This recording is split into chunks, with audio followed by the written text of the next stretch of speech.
After only one start, Spencer Strider has gone back on the injured list, this time for a hamstring strain. Here's what we know, and here's what the Braves do now.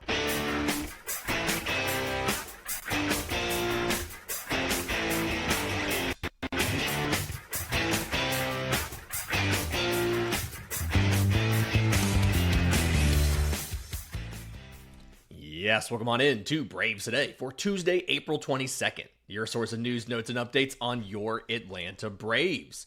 I'm your host, Lindsey Crosby. You can follow me on social media at Crosby Baseball. You can follow the show on X, Braves_Today. We have a Facebook page and an Instagram as well. And you can find all of my written work, BravesToday.com. That's the Braves Today Substack, as this is both a podcast and a newsletter. Tons of ways to support what we're doing over here as well. If you're on audio, leave a 5-star review. Apple, Spotify, whatever Google uses nowadays. On YouTube, subscribe to the YouTube channel, hit the notification bell so you know when we drop the next episode, or free or paid subscriptions to the Substack. Always beneficial, always helpful. We published 3 articles yesterday, 3 different newsletters throughout the course of the day. So go check that out. I want to talk about what Atlanta is going to do for the rotation going forward. I want to talk about the win versus St. Louis. We got to discuss it. It was a good win. But first, we need to break down this situation with Spencer Strider. He was the scheduled starter for today and went on the injured list yesterday afternoon while straining his hamstring playing catch. And there's a couple things we have to understand. Like, one, when a pitcher plays catch, it is different than when you or I play catch. Okay? So, it's a freak injury, but I could absolutely see some sort of issue like that from a pitcher playing catch because they're playing catch with different intent, different motions, things like that than when just you or I are out there with a glove and a friend throwing a ball around the yard. But Snit said there wasn't any specific thing, right? Quote, I was going to see media this afternoon and he came up the stairs and I asked him, what's the matter? And he pulled a hamstring playing catch. He was doing his normal catch. It wasn't accelerated or anything. It was one of those freak things. You can do everything right and still have things happen. It was just the catch he plays every day. He was just feeling his arm out the day before he pitches. Snit did confirm that he didn't get a cleat caught in the ground. He didn't slip or anything. He just making a throw and probably just turned a little funny and something tweaked. It happens, right? We see guys all the time. Ronald's knee tear last year, Ronald's ACL tear was a non-contact thing.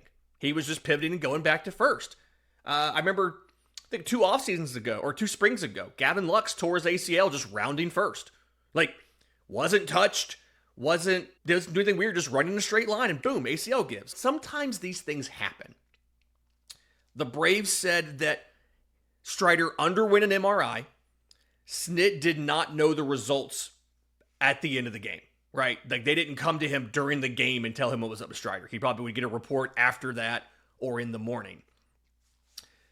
Snit said, he was asked about what the Braves are going to have to do differently with Strider with this injury. And it was hard for him to answer because 1, they don't know the severity.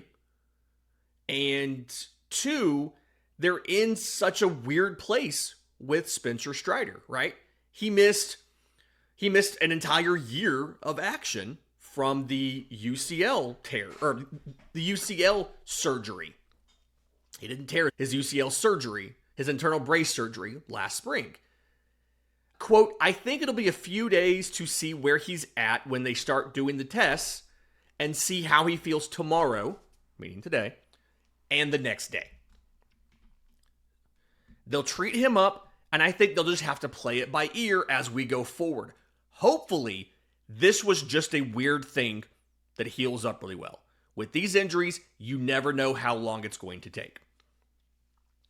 This is something that could have happened when it happened when he was playing catch. It could have happened when he was running to cover a base. It could have happened when he was just walking off the mound and took a step funny. This could have happened any number of ways.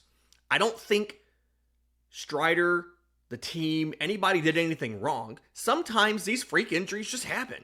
Does it suck? Yeah, it sucks, right? It feels like more of that bad injury luck Atlanta's been dealing with now forever. But at the end of the day, again, I don't think anybody did anything wrong here, okay? I don't think the Braves did anything wrong. I don't think Strider did. It's just a fluky injury.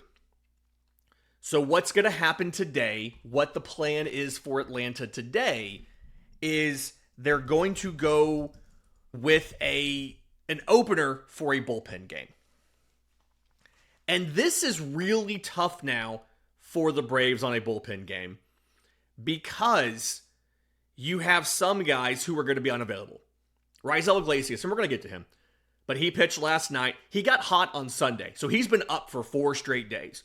He shouldn't even have a jersey on today. But you'll have some sort of opener, and you're going to have to throw just about everybody for at least an inning. It's possible that you see one of the starters. My guess would be a Grant Holmes. That's typically who they've used for this kind of thing. Might, instead of throwing a bullpen after the game, they may be out here and they may throw their bullpen in the game, the 5th inning or something. Maybe Grant Holmes coming out like he did the opening week of the season, where he threw a bullpen during the game and pitched a clean inning for Atlanta. It may be something like that. You have several guys who have not been used a ton recently. Dylan Lee I think he was throwing a little bit yesterday, but he's not gotten into a game since Saturday. Rafael Montero has not gotten into a game since Saturday. Enyel De Los Santos pitched on Friday, Saturday off, pitched on Sunday, got Monday off. Aaron Bummer threw 18 pitches on Friday. He was getting hot yesterday, but did not come into the game. So I don't know. He's probably not going to be down, but they'll have to treat this like a back-to-back for him, and he can't go probably 3 innings. He could probably give you 1, maybe 2 if one of them's efficient. Scott Blewett reported to the team yesterday. He threw 43 pitches on Friday. So my guess is Pierce Johnson threw 25 on Sunday, had Monday off. My guess is they ask Blewett to cover multiple innings.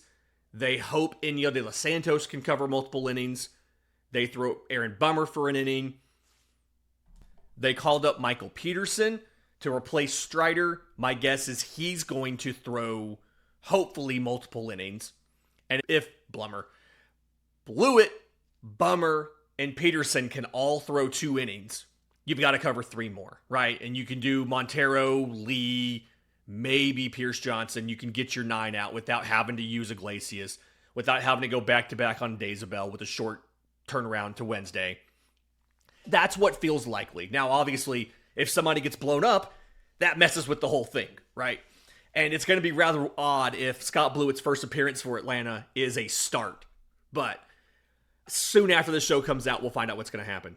A lot of people asked why the Braves weren't calling up a starter from Gwinnett. And the issue here is so many of these guys just wouldn't be available to start based on when they went over the weekend. AJ Smith-Shawver, Hurston Waldrop, Davis Daniel, they all pitched over the weekend.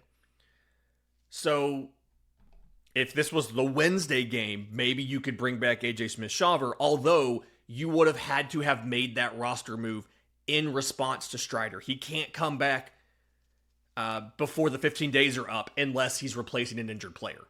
So you could have maybe, if it was Wednesday, you could have maybe brought AJ Smith-Shawver back. The 2 starter options you would have from Gwinnett, Chase and Shreve pitched on, I think it was Tuesday, and Nathan Wiles pitched on Wednesday. Wiles was good on Wednesday. 6 innings pitched, 8 hits, 2 runs, 1 earned, 1 walk, 5 strikeouts. Like, he wasn't bad. You could have gone with him. I don't know. Obviously, they thought the bullpen game was a better option than that. But there's just not a lot of options here. A little bit later in the show, we're going to get into the status of the depth options for the Braves. Where the pitching is, where, like, your spot starting pool, where that's been depleted, and what you're going to have to start doing with that. So that's coming a little bit later in the show. But first, I want to talk about last night's win. They take down the Cardinals 7-6, and there was a lot of things that were really made you feel really good about some of the growth the offense has done. We'll get to that next, right here on Braves Today. Welcome back to Braves Today. Lindsey Crosby breaking down the 7-6 win over the Cardinals yesterday. And by the way, if you want a lot of some of these notes after the game, obviously I do the postcast with Jake Mastriani over on Locked On Sports Atlanta and Locked On Braves. We go live. But then the newsletter, we send out what's called Today's Three Things. And it's the turning point of the game, today's player of the game, what you'll be talking about. We send those out after every game. Again, bravestoday.com, free or paid. Go sign up. Again, we had 3 newsletters yesterday about your Atlanta Braves. So go check it out. And the big thing here is Atlanta struggled to get quality contact against Eric Fedde. This Atlanta Braves team, their whole thing has been hitting strike, like just hitting the ball hard, right? And Eric Fedde is a guy that struggled a lot against the Braves in his career. 10 career appearances, 0-6 with 11.03 ERA in 40 innings, 13 home runs, 25 walks.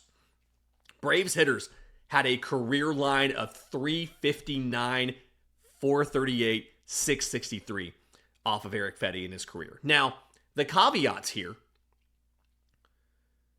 this is a different Eric Fedde than that guy, right? This Eric Fedde went to Korea for 2 years, reinvented who he is, came back over, signed with the White Sox, got traded to the Cardinals. This is a different version of the guy.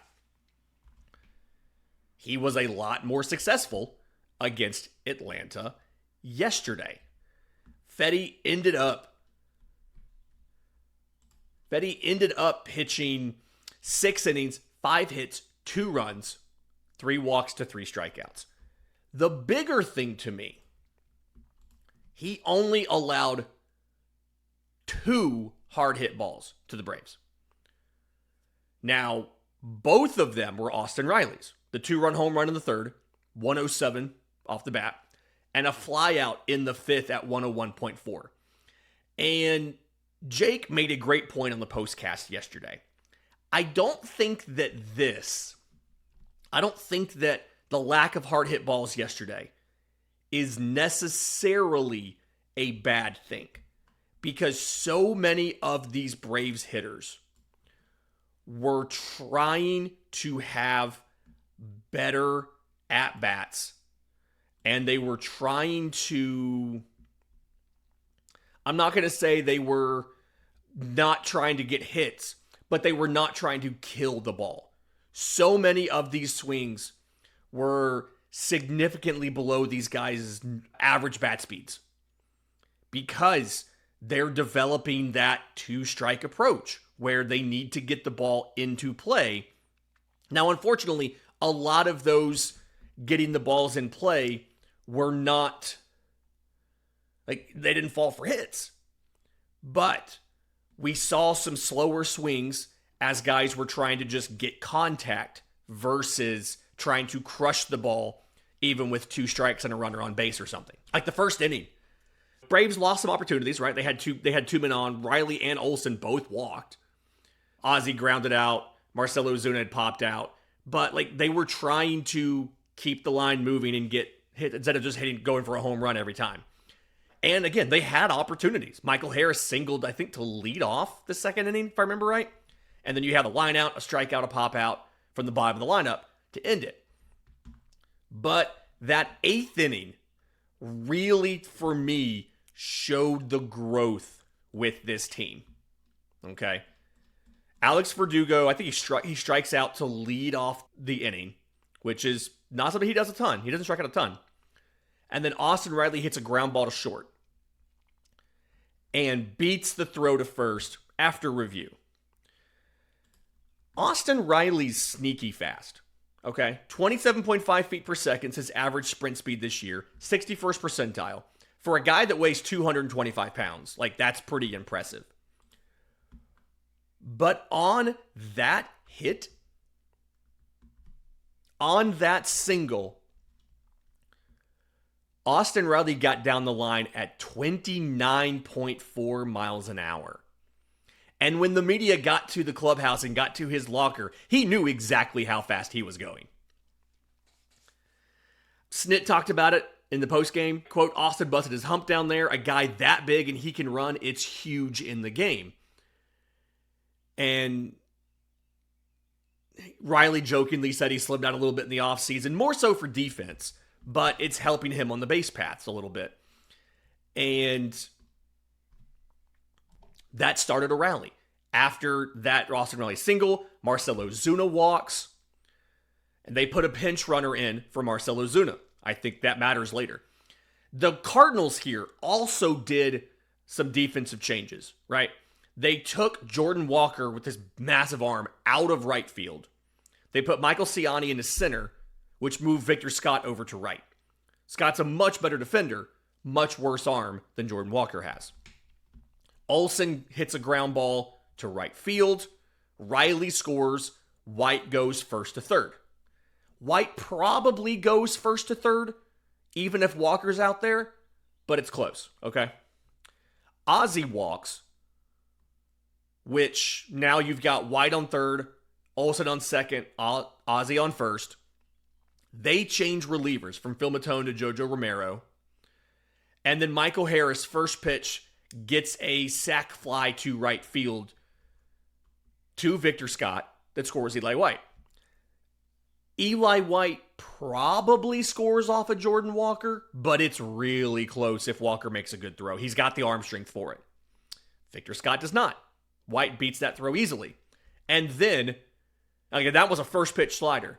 And then when Sean Murphy comes up, on the first pitch, he gets a hanging changeup. He obliterates it for a 3-run home run. Atlanta scores 5 in the 8th inning. And yes, the home run was big, right? They hit a 3-run home run. But before the 3-run home run, all of that was just putting the ball in play. And they weren't all, like, Riley's single was 74 miles an hour. Olsen ripped it, 101.5, right? Michael Harris just made solid contact. He made sure that ball was in the air. Wasn't hit that hard. It was like under 80 miles an hour from an exit velocity perspective. But he made sure that ball got in the air, and he made sure it was deep enough to score Eli White. And then Murphy, obviously, I think that was tied for the hardest hit of the game, just destroyed that changeup. Like 112.5. But the point is, that is the kind of approaches and not relying on the home run that we've been asking for from this team. And we've seen it now multiple times. It feels like this team, there's still a lot of sluggers that have a lot of swing and miss, right?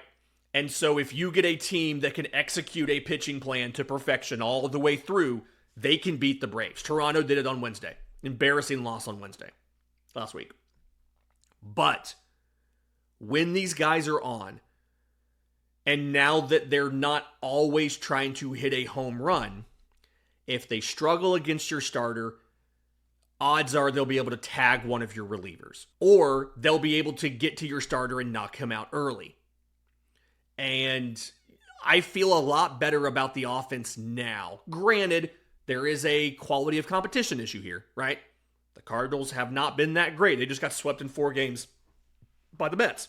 The Twins are not great. But I feel a lot better about the offense from where we are in this homestand than I felt entering the homestand after the way that Toronto series ended. In just a second, let's talk about Atlanta's options for spot starters. Because the pitching pool, the spot starter pool, is a little more depleted than I think we wanted to admit. And we'll do that next, right here on Braves Today. Final segment of Braves Today. Lindsey Crosby just breaking down the news and everything from yesterday. Obviously, the big thing here, Spencer Strider going to the injured list. So he will not be available for tonight's start. The Braves are going with an opener in a bullpen game when they already are probably going to be without Raisel Iglesias due to him being up for 4 straight days. And I think we saw some of those effects. He did not pitch on Sunday, but he got up and he got hot. I think we saw the effect of some of that in last night's game with some of his locations. He gives up 3 runs, including a homer to Wilson Contreras. A lot of his locations were not great. He hung a couple of change-ups. He had a bad walk to Brendan Donovan where he threw 2 fastballs in the zone, but he threw 4 other pitches that were nowhere near the zone. I'm slightly concerned in general for Iglesias. I think a lot of this is just not getting enough run in spring and early in the year. I'm not holding yesterday against him too much. But the rotation depth is, I think we're at the point a little bit now where we've got to start thinking about where are our starts going to come from, okay? Recap on this, Ian Anderson, gone. Traded him away. Ronaldo Lopez, 60-day IL. He's not back for a couple months, okay? And now Spencer Strider on the injured list. It could be a minimum 15 days. It could be longer. We don't know. I expect when we get the pregame media availability today before this evening's game, if there's an update on that, Snit will share it then. Time of recording, we don't know. It could be longer than 2 weeks. We don't know. And so now you're in a situation of your starters, and I assume they're going to have to make this move as soon as he's eligible to come back. Your starters for the next 2 weeks are going to be Spencer Schwellenbach, Chris Sale, Grant Holmes, Bryce Elder, and AJ Smith-Shawver. We have to hope that Strider's not out for a month or more. Maybe it's just 2 weeks. We don't know. The fact that he went on the IL so quickly makes me worry it's going to be more than that. But here's the thing. After those guys, you don't have a ton of starting options ready in Gwinnett. You've got Davis Daniel. You've got Hurston Waldrop. And again, I'm assuming that this means, and I'm not just Smith-Shawver in the Gwinnett group, because I'm assuming he's going to be back up in the majors. You're going to need him the next time Strider's spot comes around. So, you've got Davis Daniel. You've got Hurston Waldrop. You technically have Dylan Dodd. I don't think at this point they want to use Dylan Dodd as a starter at the major league level. It's been rough. He has not been starting in Gwinnett so far this year. He has 8 games in relief, 8 1/3 innings, a 9.72 ERA. As far as I'm concerned, you can really write off Dylan Dodd as a starter at this point. It feels like he's done now. It honestly feels like he's out. He's no longer considered to be a starter. They've used Nathan Wiles. I mentioned him earlier. They've used him as a starter. They've used Chasen Shreve. Shreve has a 5.27 ERA in 13 2/3 innings, and that's 3 starts and a relief appearance. This feels like he's a starter in name only because we don't have enough starters in Gwinnett. This doesn't feel like he's actually a starter. Nathan Wiles, 3 starts, 0.64 ERA. He's been okay. He's not giving you much depth. 14 innings in 3 starts, right? 9 hits, 2 runs, 1 earned, 5 walks to 15 strikeouts. There's a Rule 5 guy from the Rays that Atlanta acquired. Not via Rule 5, they just acquired him in general. You're low on spot starters here. Hurston Waldrop's he's been fine. He leads them and starts with 4. He has a 6.62 ERA, 13 runs on 21 hits, 17 2/3 innings, 17 strikeouts to 11 walks. The issue with Hurston Waldrop, as I've been saying, comes back to not being able to reliably land his fastball for strikes enough where guys feel like they have to respect and try to hit the splitter.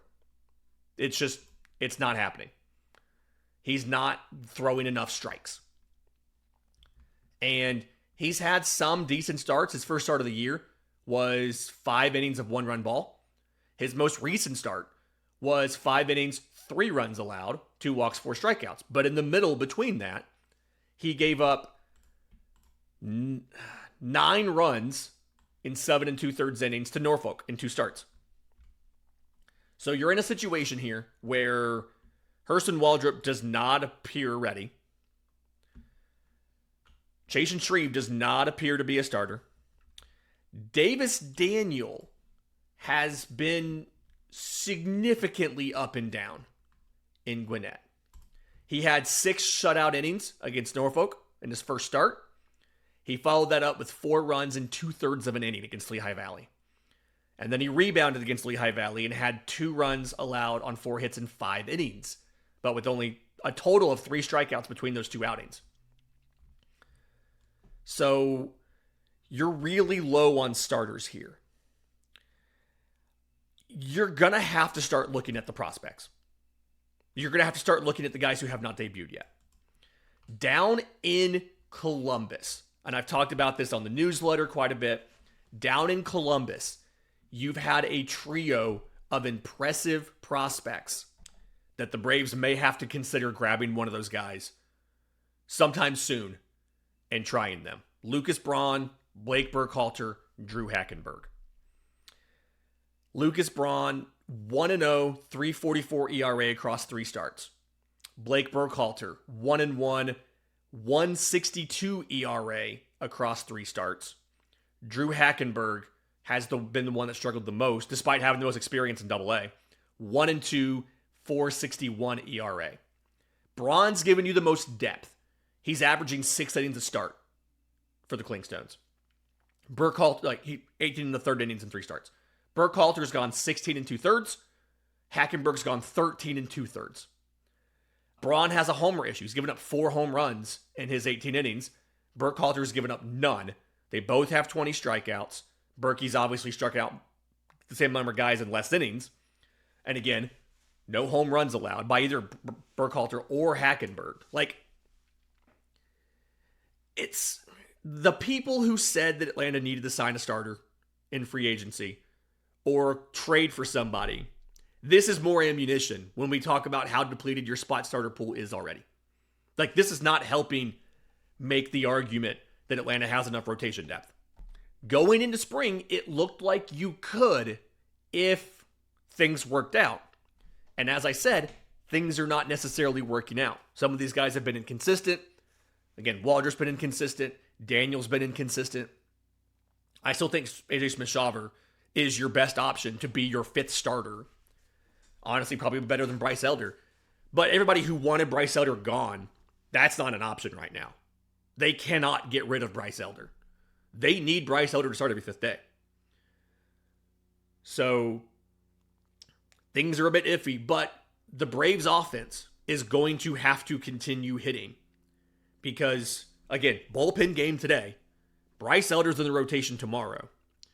And then next week, you're going to give starts to both Bryce Elder and AJ Smith-Shawver. You don't have any other options right now. And again, if you were one of the people who was insistent the Braves needed to sign a starter, here's the ammunition that backs you up. Because 2 injuries, and all of a sudden, we're scrambling, talking about calling up a kid at a Double-A. Not a great place to be in late April. This has been Braves a Day for Tuesday, April 22nd. You're listening on audio. Do us a favor, leave us a 5-star review. If you're on YouTube, subscribe to the channel, hit the notification bell so you know when to drop that next episode. Also, maybe leave us a 5-star review. That'd be super awesome. Until next time, this has been Braves Today.